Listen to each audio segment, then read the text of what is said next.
Hello folks, how are you going? Today we are going to talk about something on my lip, color complexes. And I'm going to make this video revolve around the matching strategy that comes with a certain weak color complex. Today we are going to have a look at two student games. This is a bit of a my students rock, I suppose, because they were both games that students won. Both of them feature only two inaccuracies on students' side, and so it is a reason for celebration, but it is quite an educational moment too, so I thought I would chuck it in. So let's have a quick look at this opening, which is the Bogo Indian, which is quite often actually a very good breeding soil for a certain color complex strategy. This game is going to be a textbook example of this. I'm not going to go too heavily into theory, but I would like to mention that queen takes d2 is usually a better approach, and then put the knight on c3. It allows white to play for e4 and then have a better control in what's going on in the center. Knight takes d2 is a little bit timid, and it's going to cause issues for white in terms of how to achieve a harmonious piece setup. Black castled. I think d6 may have been just a touch more accurate here, and you are going to see it in a moment why. Because now after e4 d6, white may have been able to try to play e5, which again is already an indication that white would understand what's about to come here, because black is playing for e5, in which case we are going to land in a rigid pawn structure either by take or by push, where white has got pawns on white fixed with a white squared bishop, which is a bit of a tragedy. So here e5 would have been desired. Now they played bishop d3, and after e5 we are beginning to see and grasp the strategy that black is playing for, which is to put as much stuff on black as possible and try to control the dark squares. Now anytime when the idea of color complexes come up, usually the best way to think about it is in different steps. So at first we need to recognize that there is a certain bishop missing on the board. That's the dark squared bishops. So from black's, and in fact for both sides really, the objective would be now to try to put pawns on black so that the white bishops respectively on these diagonals can thrive instead of being stuck behind pawns. Hence the proposition of playing e5 here, although admittedly it's a bit risky because e5 could become weak, but nonetheless it's an interesting idea. And here of course we do play e5 because we want white to, for example, respond like this, when after a5, knight a6, now we have got a juicy dark square there, and also this bishop is an overgrown pawn, a real tragedy in this position. Note again a5, computer recommends bishop g4 is a typical move to make sure that we can't lose the control of the c5 square when b4 comes. So we try to stop b4 first, and then do we jump into c5. Now here white, who very clearly did not come across my course about center, did take this pawn, which is yet another really poor decision, trading central for non-central, and surrendering yet another dark square, c5 and d4. Yes, that's right. Now black has got realistic plans to get to d4, and again I cannot help but notice that this bishop is an absolute tragedy. And again, from here on, the way how black develops is actually determined by this dark squared strategy that we should pursue here, and actually black here failed to pull that off to the best of what the position could offer. Let's see how it went. So castles, rook d8 is perfect, queen b3, whatever, queen didn't really have a good square, knight c6, excellent, and rook a d1. And this is the point when we need to decide what to do with the bishop, and I don't really like what we did here.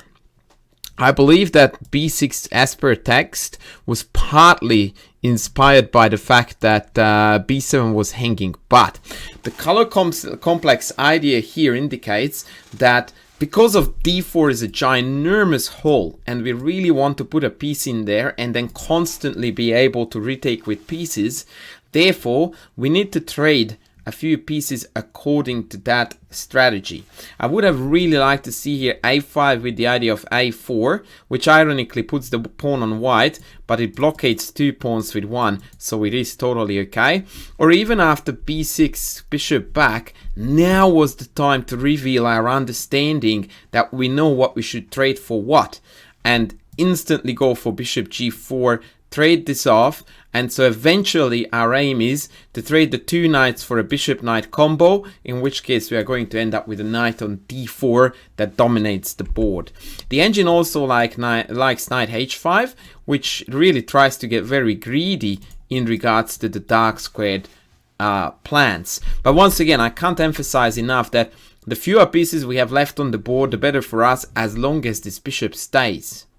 So if bishop g4, bishop takes, knight takes could be achieved, I would be more than delighted to see that. Note that this move also allows a new plan, knight d7, knight c5, knight e6, knight d4.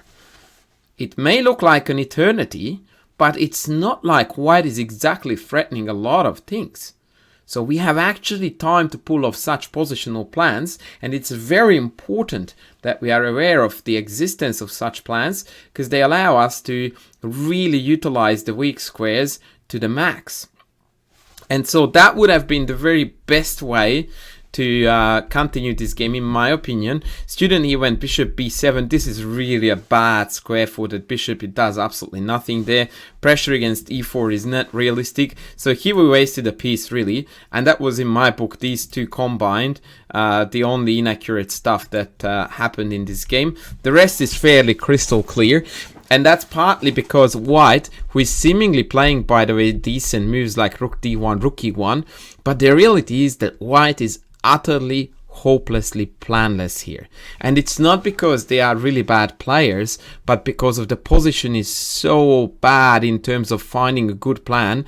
The white pawns blocking the bishop behind, the d4 square is weak, the whole thing just adds up to something really unpleasant, and it's quite difficult to make anything of this position. Black goes in for the trade.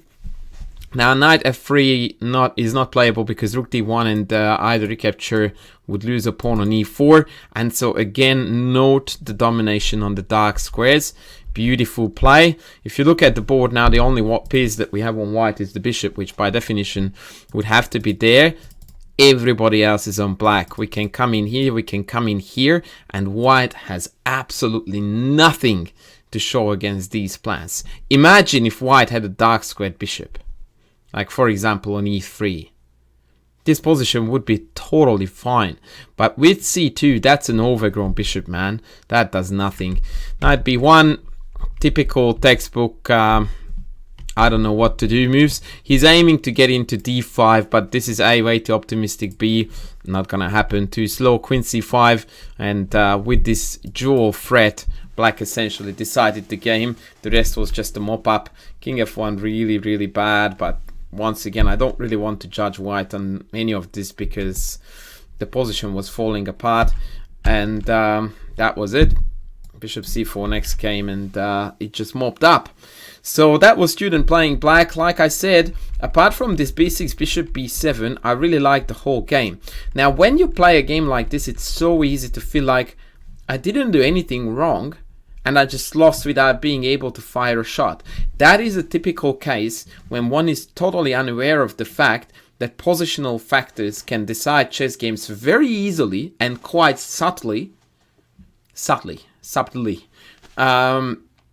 just as much as tactical oversights. This is a tremendous oversight by white. Huge mistake, because it guaranteed that the bishop can't play a proper move anymore. It was white's utmost interest to keep the pawns flexible and hope for a change like this, although even in that case black can easily play for these weak dark squares, but now at least there is central play for white to go for. And by the way, for that reason I would not really like to see this. I would play here a5 again, probably with the idea of knight c6 next, trying to still force d5 out of white to commit to this very awkward pawn structure. Excuse me. With that terrible bishop on d3. And after he took, he didn't really play any bad moves until he just lost the queen. I mean, guaranteed this was a terrible blunder, but white is beyond repair. c4 is gone, pieces are terribly inactive. All it was just a really badly pulled off strategy, not recognizing that black was creating serious play on the dark squares, then giving him to this absolutely unnecessary and really counterproductive trade, and from here on it's suffering. Like, it's really difficult to actually make something happen from a position as white. Even if you are outclassing your opponent in terms of rating, I would be struggling here as white too. I mean, what on earth do you play for? There's not an awful lot in a position like this, where black just has natural developing moves coming at me one after the next, coming with very annoying and really tricky effects, and I just sit there and have nothing. So be very aware when you are trading bishops and then a certain color complex becomes weak, that's irreparable. If the pawns get fixed, you can't ever do anything about them. And on that note, we are going to move on to the other game I wanted to show you, which is also going to take us to the land of color complexes. And again, we are going to talk about dark squared issues, which is quite surprising because usually the Sveshnikov features white squared weaknesses, but white very quickly is going to make sure that black doesn't have weaknesses on that color complex. Now, it's quite ironic because this position, because usually when I teach Sveshnikov to my students, I always tell them that if they can take on d5 and white can't retake with a piece, it's an instant go, because now we have got an easy f5 to play for. The bishop will come to g5, and yeah, this is just a very pleasant position, but according to the engine, bishop g5 would have been even more accurate here. Anyway, the position is not as clear as it was in the previous case, because this bishop is nowhere near as bad as it was in the previous game. It still has some potential power down here in combination with a4 to soften up these pawns, and also a huge difference which makes this game a little bit more unique and a fair bit harder to grasp and understand is the fact that we have got opposite colored bishops. So in order to keep my dark squared bishop active, I would have to put my pawns on white, but if I do that, I'm putting my pawns on the enemy bishop's color, which is somewhat undesired. So we have to tread carefully here and formulate plans that allow both my bishops to thrive and try to restrict the enemy bishop instead of giving them new targets. So let's see how it gets done. Knight e3, according to the engine, it's a mistake. It's very fascinating to see, but according to the engine, knight b4, a5, knight takes, pawn takes, d5, bishop f5 is actually slightly better for black. And it's, I don't know, to me as a human, it just seems like, wow, really? Like, how? It just seems so good for black. And somehow, after queen d6, queen d3, it seems that, yeah, white is causing problems, hurting these pawns. I don't know, even now as I'm looking at it, I'm like, yeah, nah, this has to be very good for black. But I guess I have to bow my head in front of the engine. If I take this, then this is annoying, and if I play g6, then I guess they will come in here and that could hurt. But yeah, I don't know, man, it's weird. Anyway, knight e3 was played, g6. I would have played here bishop g5. I think student didn't do it because he didn't even want to trade the knight. I think it would have been fine. But g6 also makes perfect sense because it restricts both bishop and knight. King h1, rather meaningless. And this is the problem again. You look at the board and we find that black's plan is easy. We want to pull the bishop back and go for f5. No worries. White here is struggling to find a plan, which is understandable to some degree, but in some degree it's really inexcusable. I'm finding words hard today, because this is the only way to make the bishop work, to play for a4. Now I can't do that because a4 takes and this is hanging. So something to the effect of queen e2 with guarding and attacking down here followed by a4 was, in my opinion, the only way to play. But because of white is playing poor moves, it turns out to be another textbook example of how to play on the dark squares.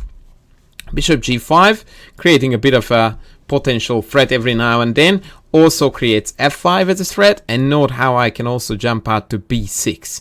And when I show you this, you can already see that black has got a fair few squares, diagonals, files, whatnot available for them, mostly related to the dark squares. So this diagonal, this diagonal, this diagonal, c file, and white doesn't really have the opposite. Like if we look at this position from white's perspective, again, I can't help but think that the only thing we can do is a4, and anything else is just a futile effort.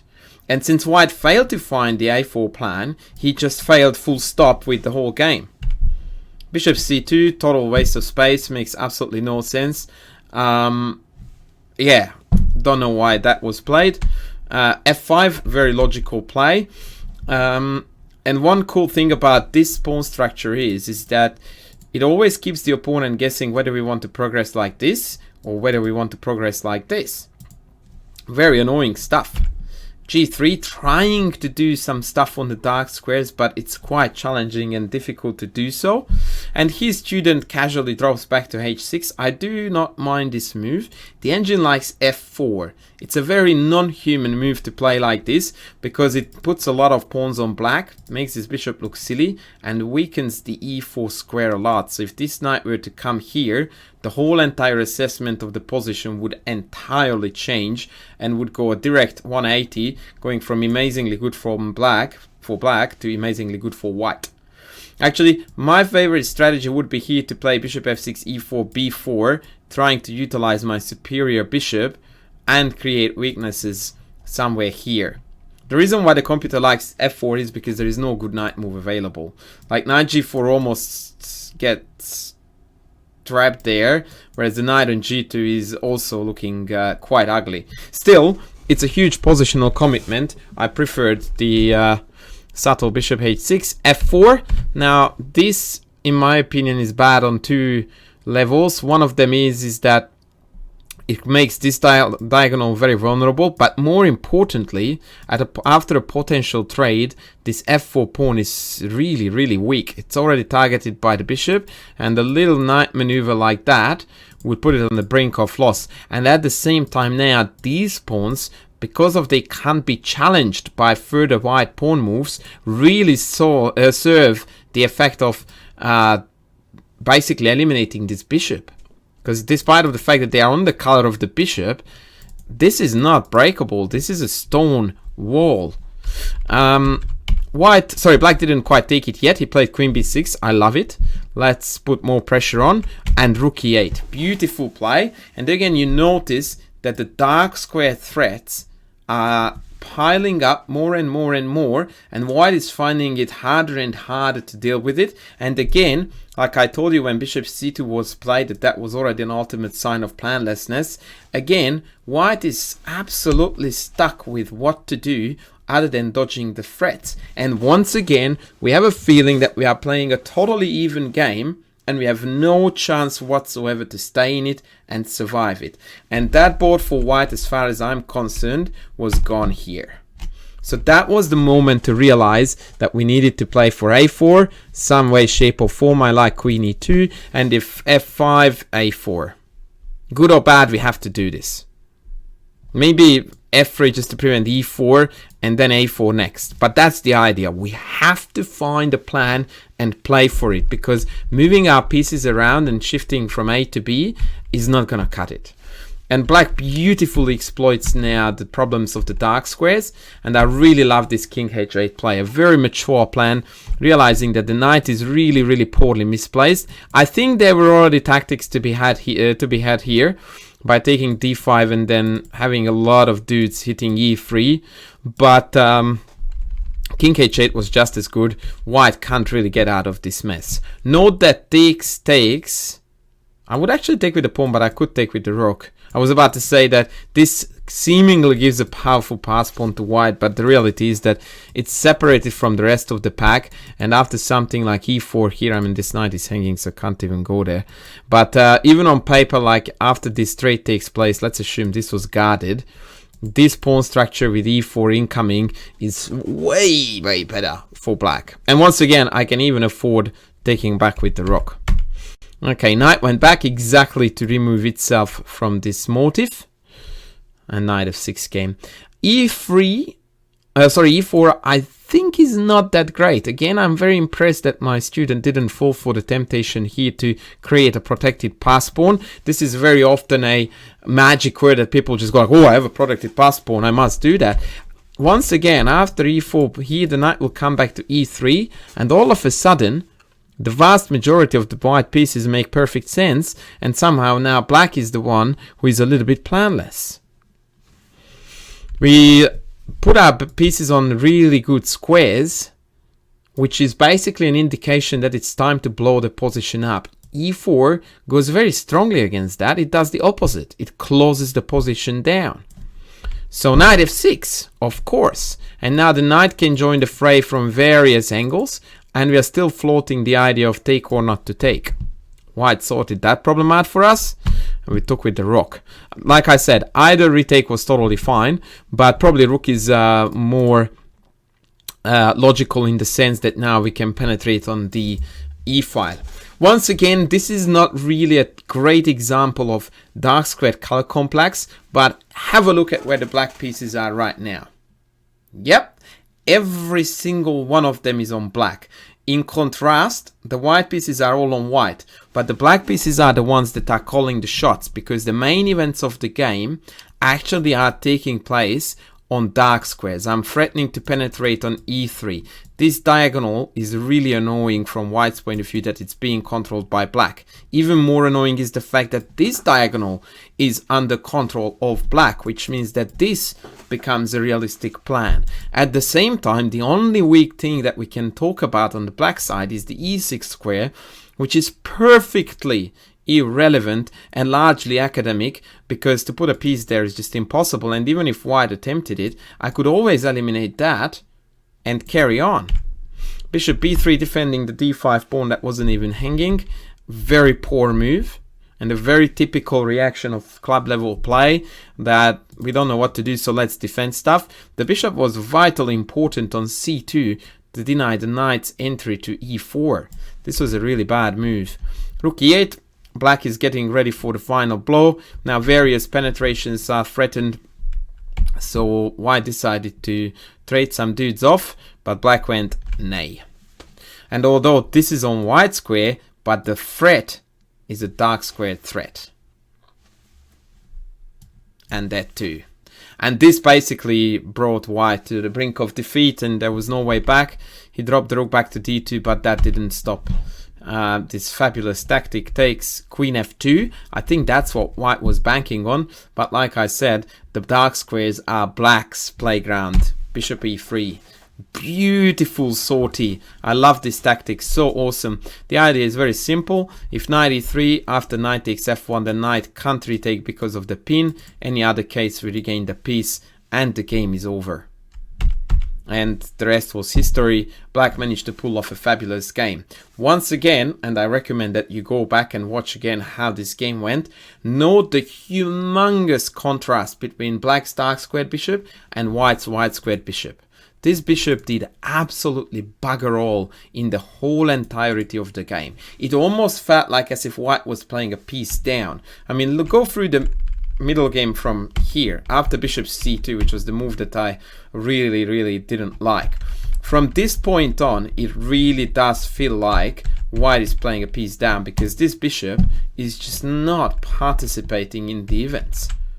A fabulous game by black, and a really awesome example of how to play as black when your opponent misplays very badly a Sveshnikov. But because of this structure with a white pawn on d5 in the Sicilian is fairly commonplace, I wouldn't even say how to play the Sveshnikov, just how to play this pawn structure when there is a trade on d5 and the white pawn lands in there. By which I'm not saying that pawn structure is by default better for black, but white really needs to know what to do against such setup. Once again, a4, or else the game can easily go down the gurgler without us firing a shot, like I said before, because of we simply don't understand the strategy that is applicable to such setups. So I hope, guys, that you enjoyed this and you managed to take some stuff away from it. I think that both games were hugely instructive, and yeah, try to learn something from it, try to take something away from it for your own games.